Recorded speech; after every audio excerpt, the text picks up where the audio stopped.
Hey, Soul Sanctuary community. My name is Jordan, and welcome back to season 2, episode 5 of the podcast. And we are talking about why we give. And with me is Mike, our discipleship director. Mike, let's get it.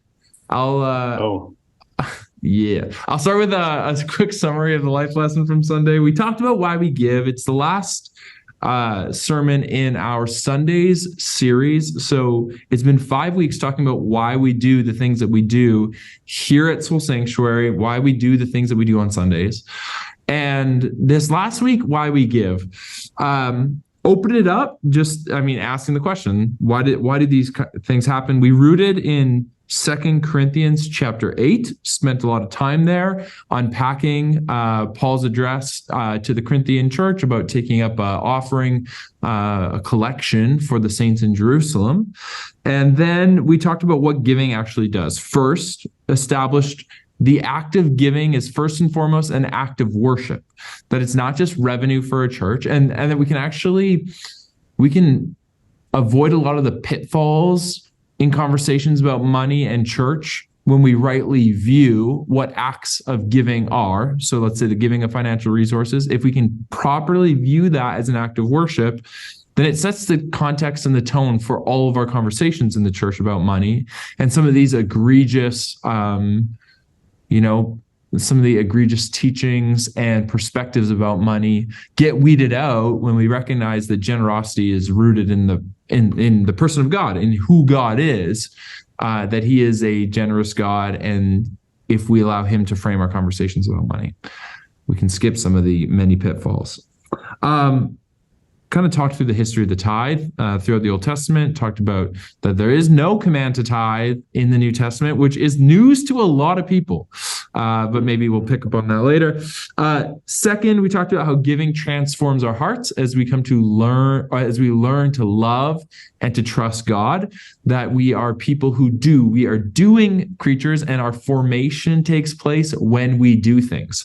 Talked about riding a bike. Like, you are not a bike rider until you get on the bike. You are not a giver until you begin to practice giving. It even broke down like the $1 a Sunday thing. You might not have anything, but just get in the habit of giving. $1 a Sunday, and you are a giver at that point, and you're growing into a generous giver. And then finally, we talked about how giving can transform the world. It does transform the world through the life of the local church. We talked about the power of testimony. We used the example of the legacy offering from last year as like 1, 2, 3 things that we've done. And actually, by the time this podcast releases, there will probably be an email in the inbox of everyone in the Soul community that details all of the wins from the legacy offering last year and what the generosity of this community served to build towards, which is just really exciting to kind of see, a year later, everything that our generosity has been able to cultivate in the life of our community. So that's exciting. I like hearing about that stuff. And if you don't have the email yet, it's coming. It's coming. All that to say, Mike, giving. I think I started the sermon by saying, I like talking about money, just in general. Like, me and my, in the group chats with the boys, we're talking about I just got a 4% interest checking account with interest rates high. I got offered a 4% interest checking account, and I'm like, yeah. So I took it for our small business and just moved a lump sum of cash in there. And every day it sends me a little update, you earned interest today. And I'm like, oh yeah, 4%. It's money that I have to pay the government anyway. So I'm going to make a buck on it. I love talking about money. I love talking about personal finance. It's fun to me. And I also love talking about it in the context of the scriptures, because it's merging two passions. It's weird to say that I'm passionate about money, right? Does that not sound like an idol? I think I admitted that it can be on Sundays. Whatever. I love theology. I love Jesus. And I also love generosity. I love giving. I love how personal finance affects our day-to-day lives. But I think I'm in the minority here in saying that I love talking about church and money in the same conversation. Is that maybe fair to say? Yeah, well, I think you need to differentiate. I don't think anyone actually has a problem talking about money, because how how many of those like financial gurus just get like thousands of people to their conferences or onto their podcasts talking about money? I think it's the realization is, well, what's kind of the focus of that? It's like, well, those kinds of moments of learning are, well, how do I get more money? Right. Like people are okay talking about money if it's talking about, well, how do I get more money? I think the issue is, you know, as soon as someone sees, well, oh, we're not just talking about money, we're talking about giving money or giving in general. That's when I think people, I mean, my even, you know, guard goes up and like, oh, great, what are they going to be asking me for now? You know, what's the handout that's needed? What's the so I think that's kind of the differentiate. People don't have any problem talking about money. People have, I think we have a problem talking about giving. Yeah. Well, hey, the podcast is on why we give, so that's perfect. Let's talk about the things that we have problems with. You know, I think your assessment's right. It's a good distinction to draw, but I think your assessment is correct in saying, like, our guard goes up when people are asking us for things. And that includes, for many, sitting in the pews, but yeah, I guess the pews, whatever, sitting in the chairs, and the church is saying, hey, give a tithe, or hey, we're taking an offering. And I think there are some people that are naturally drawn to participate in that work, and there are some people who are naturally skeptical of that work. Here's me, like, when a salesperson walks in, here at Soul, often Allison will just send them down the hallway and be like, talk to Jordan. It's like, man, if you don't grab me in the first 10 seconds by demonstrating the need that, like, then this conversation's over, because I know you just want something. It's like, don't just show me that you want something from me, man. Like, where's the value add in sales, right? Where's the value add to our community here if we're going to sign on to whatever, your paper business? I don't know. Michael Scott rolling through the office selling us paper. Oh, we're unhinged already, Mike. We've been in this for 5 minutes. We're unhinged. But my back gets, like, I get a little defensive, and at end of year, I get all sorts of solicitations for donations from really great causes. And, you know, Laura and I have conversations about, where's our money going? What are we going to support? And for us, we choose to support largely through the work of the local church. You know, here at Soul, that's where the majority of our year-end giving goes. But like the ask, there's something about the ask. Anyways, we have a problem with giving. That's maybe what we established, or being asked to give. Why, Mike? That's the question. Are we all just, like, really, are we just greedy Westerners, man? Like, what is it?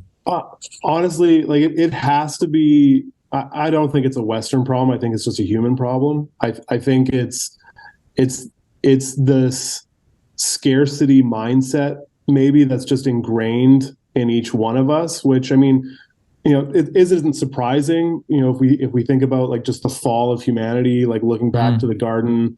You know, here you have this incredibly abundant place, like God's most abundant place, and the commission is to now go and make everywhere else just as abundant as this place. But then when this, I'll probably talk about. I mean, I will talk about later. Where I'll point people towards, you know, Bible Project. They do a really good video on the theme of generosity. And right at the beginning, they kind of talk about the lie that's implanted in the garden, is that maybe God's holding out on us. And so maybe I have to take for myself because God is holding out on me. And that just spirals throughout human history into this incredible scarcity mindset. You know, it's when people start gathering together, you know, putting up walls around their place, hoarding what they can. I mean, like, going back to the pandemic, people hoarded toilet paper, right? of all things, right? Like scarcity mindset.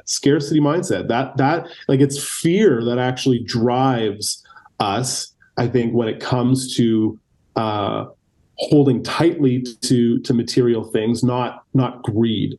Greed, yes, I think does play, for some people and maybe a lot of people. I think fear is actually the number one reason as to why we get our backs up when we start talking about giving. That's so real for me because it's so much easier for me to go, well, if I just had a little bit more padding in my bank account, I don't actually have to worry about further on down the line, right? And so that's rooted more in my fear of the future and the unknown, and if I will have enough or if God will provide, than me just wanting more for the sake of wanting more. I think though maybe you talked about giving as a practice, and that it doesn't actually matter what the amount. You talked about that dollar given, right? And it's a practice, and I think hanging on to our money is a practice. It's a formational practice as well. And so if we're rooted in fear, and that's what's causing us to hold tightly to our stuff, then I think that maybe cultivates that heart of greed. Then it just becomes about accumulating more because that's what I actually put my hope in. But in that practice of giving and being like, well, no, this isn't what I put my hope in. Again, it's not about the amount, but it's shaping us to go, okay, well, it's not about this. I don't actually have to fear because God says He has me. I think it's fear. I think it comes from fear and from that scarcity mindset.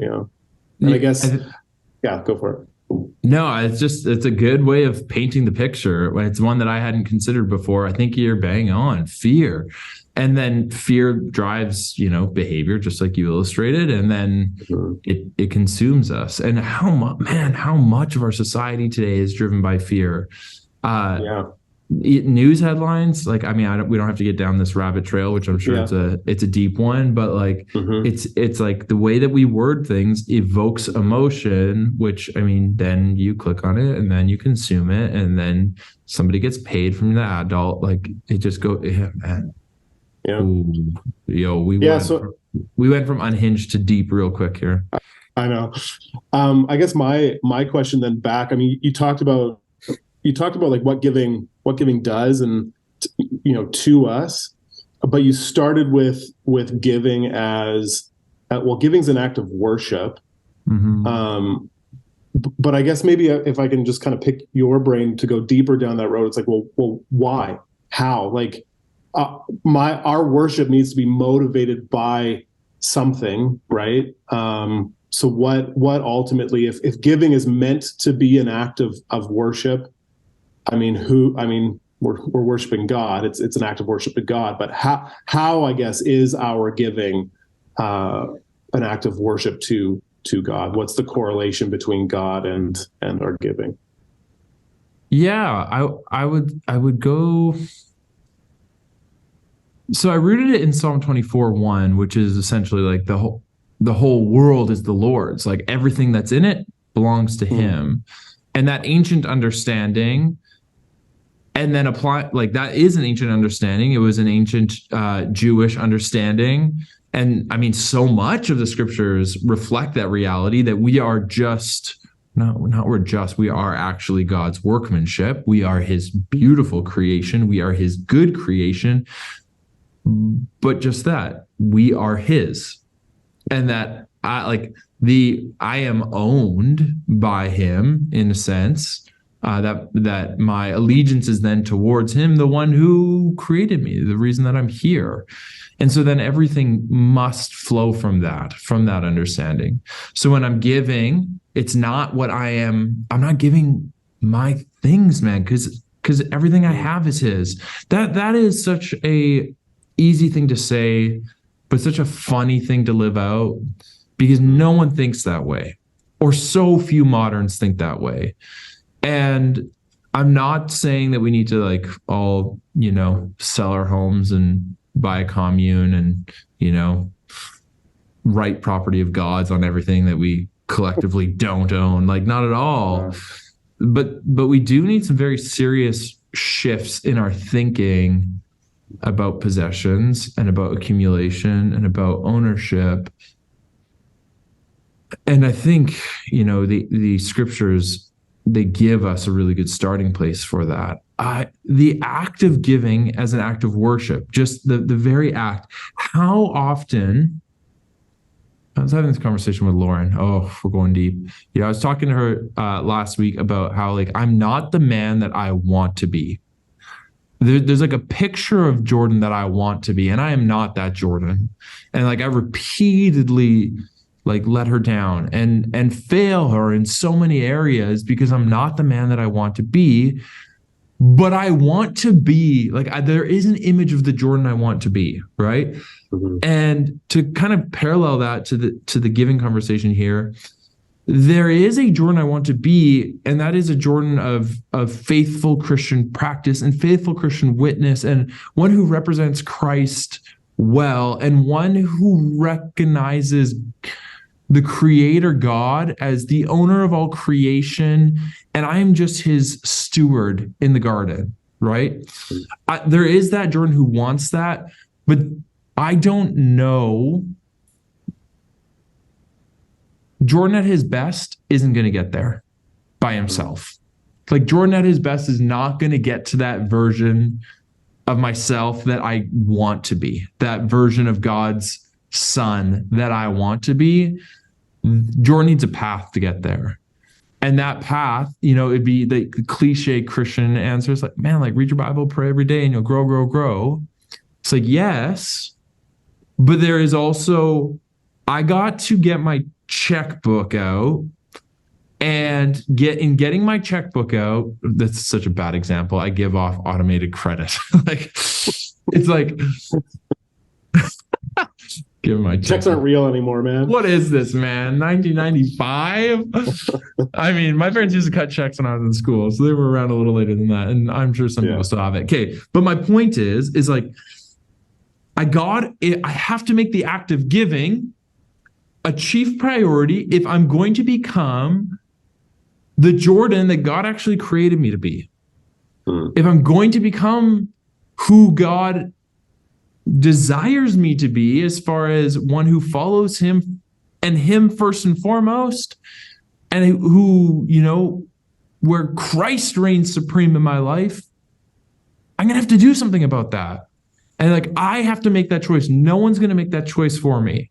And like a very practical way of the tithe for Lauren and I being an act of worship is that it comes out on the first of the month.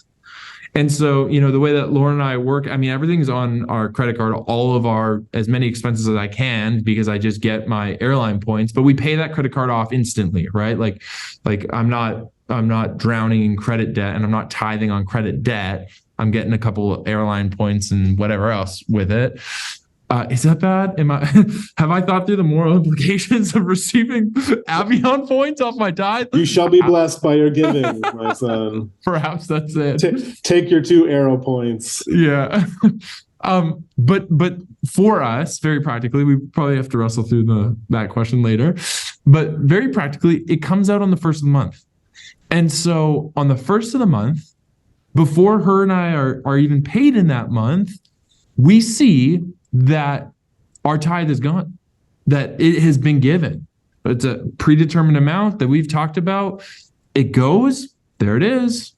That for me is indicative that is an act of worship, because I want to become that generous Jordan who God's created me to be, the one who holds things loosely, not the one who holds things tightly with that fear and scarcity mentality like you talked about.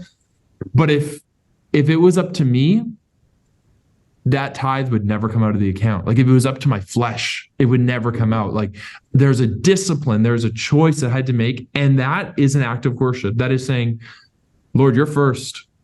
Maybe it's an even greater or more pure act of worship if it comes direct deposit as opposed to Avion points. But Lord, you're first. Lord, you're first and foremost.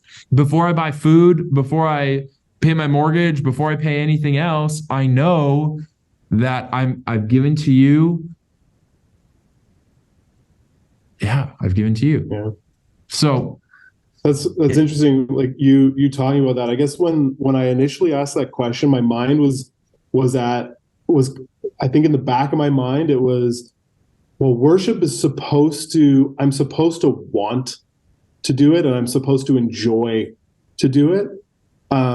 But just through what you've been talking about, I mean, it's made me realize, I've realized this in the past certainly, but that worship is not always easy, or it's not always actually what I want to do or I'm naturally inclined to do. A lot of the time, worship is sacrifice. It's actually doing something against the grain of my flesh, as you're saying, right? And all of that, I mean, it's speaking to what you're talking about how, well, it's actually shaping us to become the person and the people that God ultimately desires us to become in our generosity. And as you were talking about that, it was again kind of brewing in the back of my mind. It's, well, why does God want us to be that way? And it's because that's God's character. Like we're called to become like Christ. We are in Genesis made in the image of God, and one of the key characteristics, I'd say, of God is that he's generous.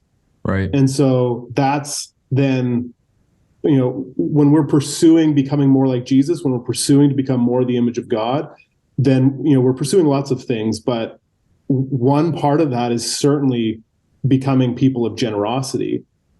And I mean, going back to, I think we talked about this maybe last week at some point in our podcast where, we kind of church culture is, well, I have to get right. I have to fix me first before I actually do the stuff. But you're talking about when it comes to generosity as practice, as discipline, it's actually we become or maybe realize God's generosity and become generous people, not just thinking about it or reading our Bible about it, but by actually doing it and experiencing it. And when we're acting generously, we actually then experience how God is generous and how God's maybe even working through us to be generous for the sake of other people. And so it's kind of this amalgamation of everything's almost happening at the same time. But I think then, if someone, I mean, I need it a lot of times too when it comes to generosity, where we also need to experience God's generosity.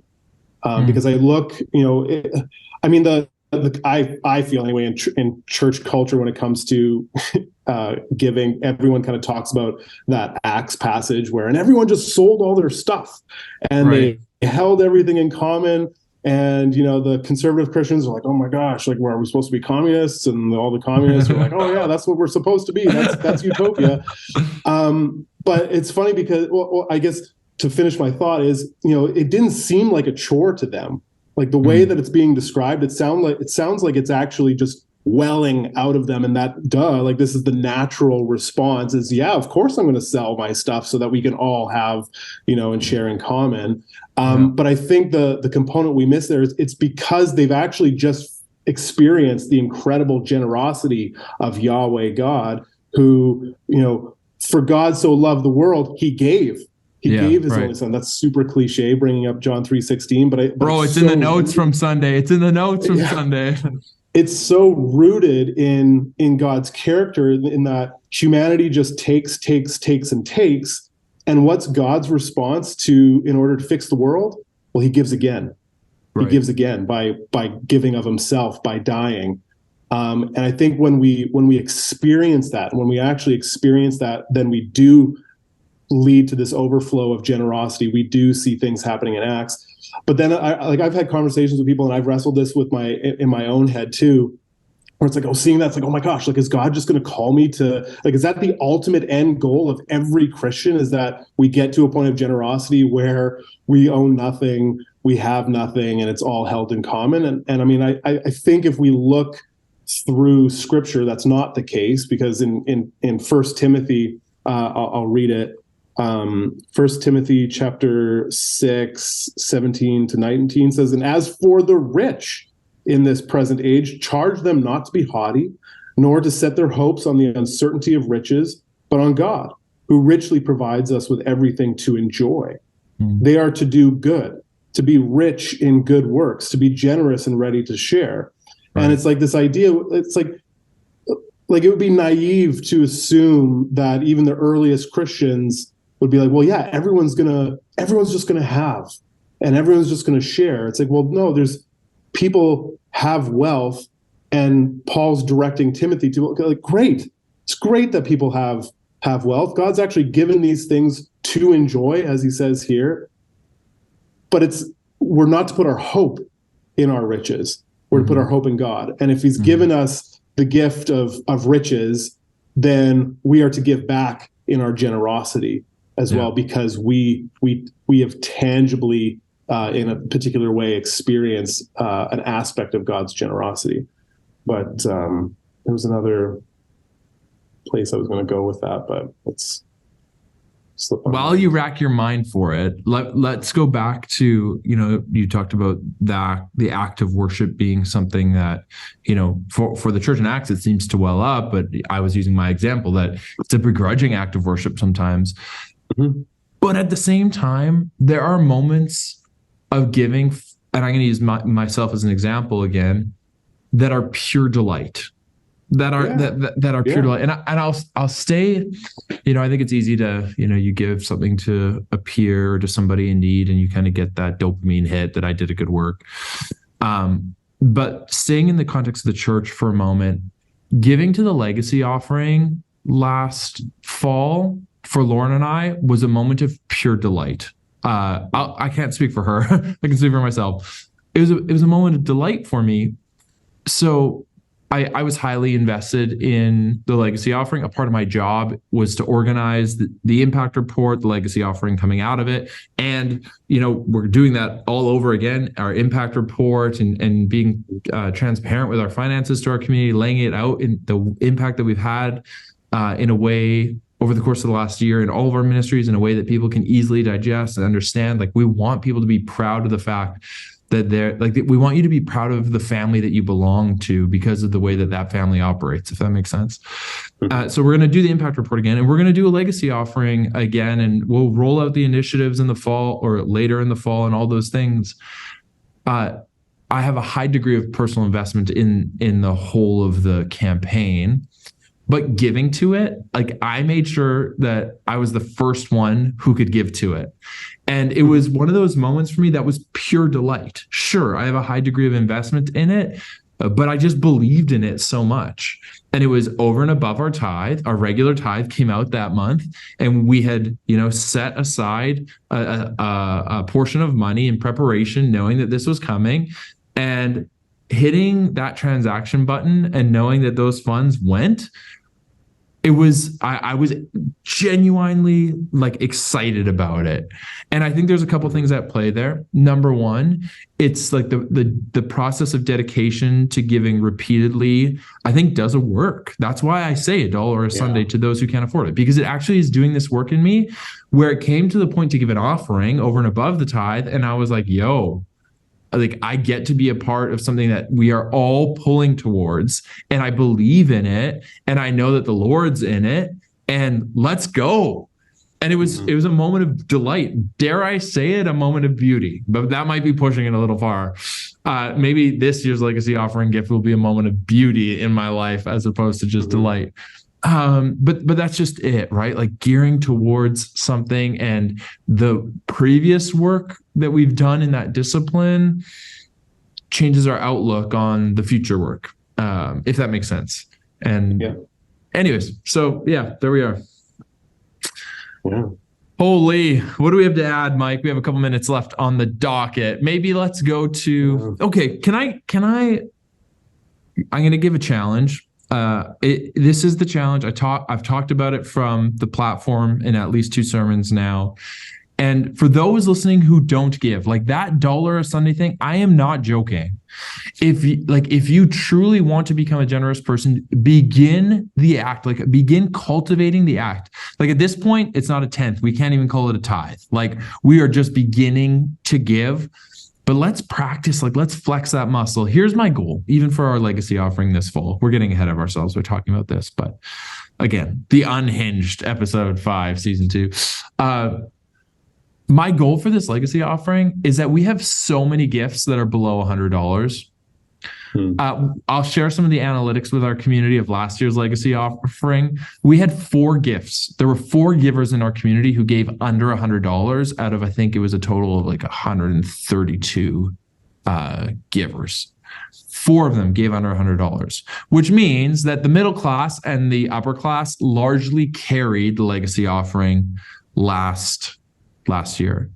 And I'm like, wouldn't it be cool that if the legacy offering isn't even about how much we raise for the initiatives? Well, that is a central part of it, but it's actually just about us participating in something together. And it's the formational aspect rather than the outcome.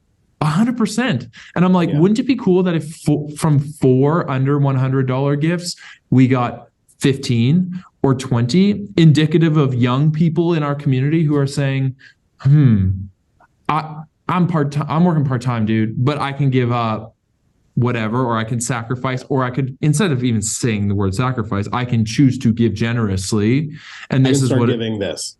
Yeah. And I'm going to give $10 to the legacy offering, and that's all I got, but I'm happy with it. And that's my start in formation. Yeah. So that's my challenge for the community. Yeah. And I mean, you started, or you mentioned that people were surprised that in the New Testament, there's actually no command about tithing like there would be in the Old Testament. And I actually wonder if that's the reason, because it's not actually the dollar amount of giving isn't God's concern. You talked about it already. Like, everything is God's. So the dollar amount really doesn't matter because everything is God's anyways. He doesn't actually need our money to do anything. He's going to do it. He's going to do it. I mean, he's the God who turned 2 fish and 7 loaves or whatever into abundance, not just enough for everybody there. It was abundance. There was extra. And so he turned the water into good wine. Yeah. Like, it's not about the amount. It's about, okay, God, it's that humility. It's I recognize that I'm holding tightly here. But if a quarter or a dollar can slip through these fingers and can keep slipping through those fingers, I'm going to trust you into shaping me into a more generous person, someone who looks more like you. And so what is that dollar amount for me that you desire me to give? And it's like, I want you to give $5. And that's where I want you to start. And it's just like, okay, I'm just going to keep doing that. That I can do. And I'm going to go. I mean, like you said, like for yourself, that act and practice and discipline of giving clearly shaped you into a more generous person, to the point where when this legacy offering came around last year, it wasn't a struggle to give to that. It was actually a joy to give to that. Totally. And I would assume if you hadn't had that practice in your life, that work wouldn't have been happening on your heart, and it wouldn't have been a joy. It would have been, I wouldn't have given. I wouldn't even given. Yeah. Yeah. Mike, what resource? Okay, we're talking about giving. We said we were going to give something away on the last episode of this season. What are we going to give away, Mike? So just to start, I mean, this is where I kind of caught on to what we'll give out. We'll give out a book. But before we dive into what that book is, really great resource. I mean, people who know me get really sick I think about this about me. I'm a big Bible Project fan. They have an incredible video on the biblical theme of generosity. So if you want to learn more about generosity in a really tight, concise, entertaining animation, then just Google Bible Project generosity, and that should be like the first link. It should take you to their website where you can watch the video, but beside it or underneath it, there's a link to study notes that if you want to dive deeper into scripture about generosity, then you can do that. Incredible resource there. And then on the side, they actually had a couple of book resources, which I think is where we're going to go with this. And so we'll give away a book called, I mean, Jordan, you and I know this author because I think we've read a book of his. Yes, sir. On theology. But it's a book called The God Who Gives, How the Trinity Shapes the Christian Story. So, I mean, we talked about, this entire series is about Sundays and kind of the Christian practice of what happens on Sundays. And I think what Kelly Kapic is getting at here is just everything that the Christian faith is rooted in the generosity of God. Mm-hmm. And so we'll give away that book. Well, let's do it. Here's how we're going to do it. You, listener, head to the Soul Sanctuary Instagram at Soul Winnipeg. And if you don't have Instagram, you can do Facebook. And under any post, because the team will get a notification, Lauren will get the notification, you can just comment any emoji or the word unhinged. Bonus points, extra entry if you just comment the word unhinged. But you can just comment any emoji on any image on Facebook or on Instagram and on any of the posts. And what we'll do is we will take a look at all the ones that come in let's say 48 hours from this episode being posted on Thursday. Actually, if you're listening anywhere up to next Sunday, we'll do this early next week. We'll look at all the unhinged comments, not unhinged comments, but comments that say unhinged. Mm-hmm. Now we're having fun. Or emoji. 2 entries if you post the word unhinged. 1 entry for a emoji on any post. Limit of 1 entry per person. So only 1 comment there. And we'll gather those comments and we'll make this thing happen. It would just be funny if it's everyone said unhinged on one post. Okay. Well, and we're going to get that book in your hands. We'll do a little draw from all the entries and get it your way. So that said, Soul Sanctuary community, this has been fun. And thanks for following along. Thanks for your podcast feedback and the odd text message and comment that comes through. Just dialoguing with Mike and I, and we've had a good time here. Mike, last word for the Soul community. Yeah, it's been good. This is season 2, signing off. Looking forward to season 3. Be blessed and go in peace. We will see you next season.